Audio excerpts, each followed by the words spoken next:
तोरिया हमारे उत्तराखंड प्रदेश और जो हमारे मैदानी क्षेत्र हैं, जो पश्चिमी उत्तर प्रदेश के हैं, उसमें किसान भाइयों के लिए तिलहन उत्पादन की रबी में मुख्य फसल तोरिया की यदि हम बात करें तो इसकी उत्पादकता प्रति हेक्टेयर प्रतिदिन सरसों की तुलना में काफ़ी अच्छी रहती है।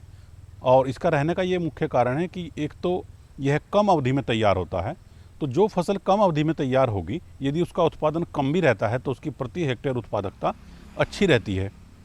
और सबसे बात बड़ी यह है कि यहाँ पर जो फसल चक्र है धान और गेहूँ, या धान के स्थान पर किसान भाई खरीफ में मक्का उगाते हैं और मक्का के बाद में किसान भाई फिर गेहूं की खेती करते हैं, तो इन फसलों के बीच में सितंबर से लेकर नवंबर तक का जो समय है यह खाली रहता है। तो इसमें किसान भाई चाहे वह भाबर के हों, मैदानी क्षेत्रों के हैं या तराई के क्षेत्र के हों, यहाँ तक कि पर्वतीय क्षेत्रों में भी जो किसान भाई मक्का की खेती करते हैं, उसके बाद तोरिया उत्पादन के लिए यह उपयुक्त समय रहता है।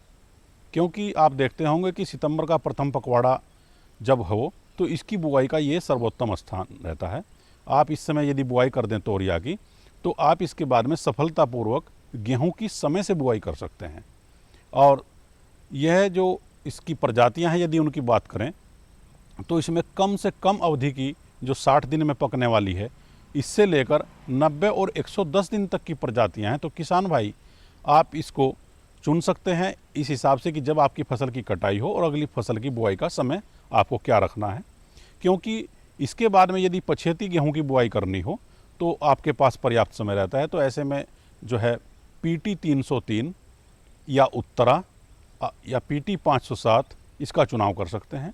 यदि आपको बहुत जल्दी इस या देरी से बुआई करनी हो और समय से गेहूं की बुआई करनी हो तो इसके लिए भवानी जो प्रजाति है इसका भी आप चुनाव कर सकते हैं।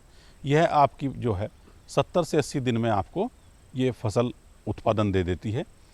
नई नई प्रजातियों की यदि बात करें तो उनको किसान भाई पूरे क्षेत्र में यदि आपने पहले कहीं उसका प्रदर्शन देखा हो या उस फसल के बारे में अनुभव रखते हो तो आप बुआई करें, अन्यथा विश्वसनीय जो शोध संस्थान है उनसे आप सलाह लेने के बाद में नई प्रजाति का आप चुनाव करें। टाइप 9 जो वैरायटी है यह भी काफ़ी समय से पकने वाली प्रजाति है, किसान भाई इसको भी समय दे सकते हैं, लेकिन ध्यान रहे कि बुआई समय से इसकी पूर्ण कर लें। इसका अभी ये उपयुक्त समय चल रहा है। पहली फसल से जो खेत खाली हो उसमें एक गहरी जुताई अवश्य कर लें। गहरी जुताई करने के बाद में जो फसलों के ठूंठ, जड़ इत्यादि का है उस पूरे अवशेष पदार्थ को खेत से बाहर कर दें ताकि यह दीमक का प्रकोप इत्यादि फैलाने में आपके खेत में काम न करे। इस प्रकार से नमी संरक्षित होगी। आप इसकी बुआई से पहले खेत में 18 किलोग्राम कार्टेप हाइड्रोक्लोराइड जो दानेदार कीटनाशक है इसको जरूर छिड़क दें। यह इसलिए कि आप जब इसकी बुआई करेंगे तो दीमक अथवा जो रस चूसने वाले कीड़े हैं पौधों में उनका आक्रमण बड़ी शीघ्रता से ना हो, तो बचाव के तौर पर आप इसका इस्तेमाल कर सकते हैं दीमक नियंत्रण के लिए। इस प्रकार से खेत तैयार हो जाएगा। बीज की मात्रा 4 से 6 किलोग्राम, यदि बीज बारीक है तो 4 किलोग्राम, बीज बारीक है तो 6 किलोग्राम बीज प्रति हेक्टेयर की बुआई के लिए पर्याप्त रहता है। बीज का बुआव छिटकाव विधि से कर सकते हैं और हल्की जुताई करने के बाद पाटा यदि लगाकर इसमें बुआई कर देते हैं तो बुआई आपकी संपूर्ण हो जाती है। आप ध्यान रखें कि बीज का उपचार आप अवश्य कर लें। बीज का उपचार करने के लिए कवकनाशी की 2 ग्राम मात्रा, जिसमें थीरम अथवा कार्बेंडाजिम नाम का जो रसायन है, यदि आप इससे उपचार कर लेते हैं तो जो आने वाले रोग हैं इनकी संभावना बनी रहती है। कभी एंथ्राकनोज, कॉलर रॉट या जो डाउनी मिल्ड्यू जिसको हम चूर्णिलासिता भी कहते हैं, पाउडरी मिल्ड्यू, या कभी कभी पत्तों का अचानक रूप में पीले पड़ जाना, ये सब रोग जो बाद में आते हैं इसका बचाव आप किसान भाई फफूंद जनित बीमारियों को अभी कर सकते हैं बीजोपचार से। अब बात आती है कि बोने के बाद में खरपतवार बहुत परेशान करते हैं हमारे किसान भाइयों को। तो बुआई के तुरंत बाद रासायनिक विधि से खरपतवार नियंत्रण करने के लिए 3.25 लीटर मात्रा पेंडिमेथिलिन की ले लें। 600 लीटर पानी में इसका घोल बना लें। जैसे ही तोरिया की बुआई करते हैं, बुआई करने के 2 दिन बाद तक आप पूरे खेत में समान रूप से छिड़काव कर दें इस दवाई का।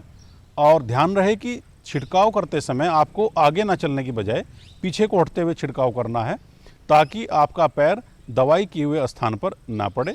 तो इससे जो सभी तरह के खरपतवार हैं जिनमें चौड़ी पत्ती वाले, संकरी पत्ती वाले या जो मौथा तरह के खरपतवार हैं, इन सभी का नियंत्रण हो जाता है। तो इस प्रकार से खरपतवार नियंत्रण कार्य किसान भाई बुआई के तुरंत समय के बाद ही कर लें। यहाँ जब बात करते हैं उर्वरक की, पोषक की, अभी तक किसान भाई तोरिया को सबसे हल्की भूमि में उगाते हैं और पैदावार कम होने का एक मुख्य कारण है कि कम पोषक तत्वों की स्थिति में तोरिया की फसल को लेना। जबकि तोरिया कम समय में अधिक उत्पादन देने वाली एक फसल है, तो इसके लिए तिलहनी फसल होने के साथ साथ में प्रति हेक्टेयर 30 किलोग्राम गंधक तत्व इसका आवश्यक होता है। बुआई के समय पर 100 किलोग्राम डाई अमोनियम फॉस्फेट उर्वरक पर्याप्त होता है प्रति हेक्टेयर, तो इसको दें।